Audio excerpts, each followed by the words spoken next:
আসসালামু আলাইকুম প্রিয় শিক্ষার্থী এবং শুভাকাঙ্ক্ষী সবাইকে জুমা মোবারক। আজকে আমরা সবাই জানি যে শুক্রবার। আজকে তাই আমি চেষ্টা করলাম যে জিরান্ড এবং পার্টিসিপল নিয়ে একটি ভিডিও করার জন্য। তো আমি যতটুকু জানি চেষ্টা করব যে একটু ক্লিয়ার করার জন্য। আমরা নরমালি জানি যে ইংরেজিতে জিরান্ড এবং পার্টিসিপল অত্যন্ত গুরুত্বপূর্ণ একটা টপিকস।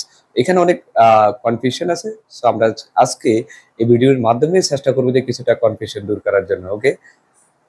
চলুন। এখানে দেখতে পাচ্ছেন যে নোট ওয়ানে আছে জিরান্ড এবং পার্টিসিপল উভয় কিন্তু ভার্ব হতে উৎপত্তি।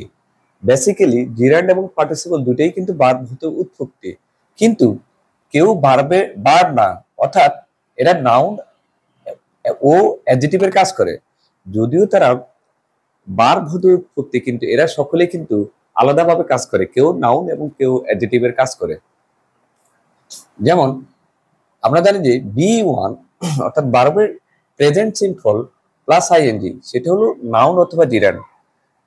এই নাউন অথবা জিরান্ড এটি মূলত একটি স্থির প্রক্রিয়া, এটি কোনো চলমান নয়। আমরা এখানে দেখতে পাচ্ছি যে পার্টিসিপল এটি একটি চলমান প্রক্রিয়া, এটি চলমান থাকে সবসময়।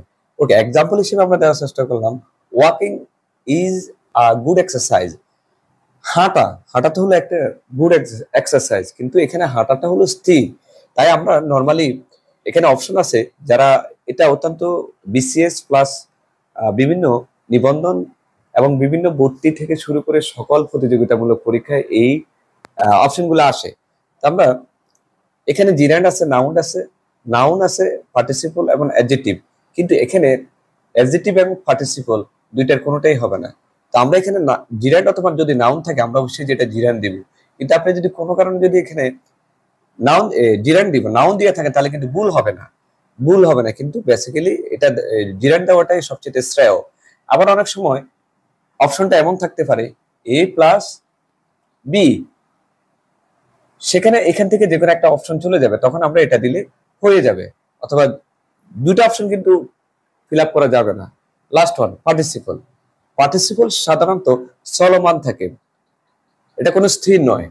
তাই যদি আমরা স্ট্রাকচার বা একটা দেখি কিভাবে গঠিত হয়, তাহলে সেটা অ্যাডজেক্টিভ প্লাস নাউন নিয়ে গঠিত হয়। পার্টিসিপল অ্যাডজেক্টিভ প্লাস নাউন নিয়ে গঠিত। আমরা নর্মালি জানি যে পার্টিসিপল সম্পদ পার্টিসিপল নর্মালি হয় কোন শব্দের না ভার্বের সাথে ডি অথবা ইডি নিয়ে, কিন্তু এর বাইরেও পার্টিসিপল গঠন করা। যেমন আর rolling stone is rolling stone gathers no মস।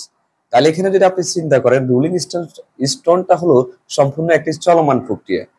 কি রোলিং স্টোনটা হলো নর্মালি একটি চলমান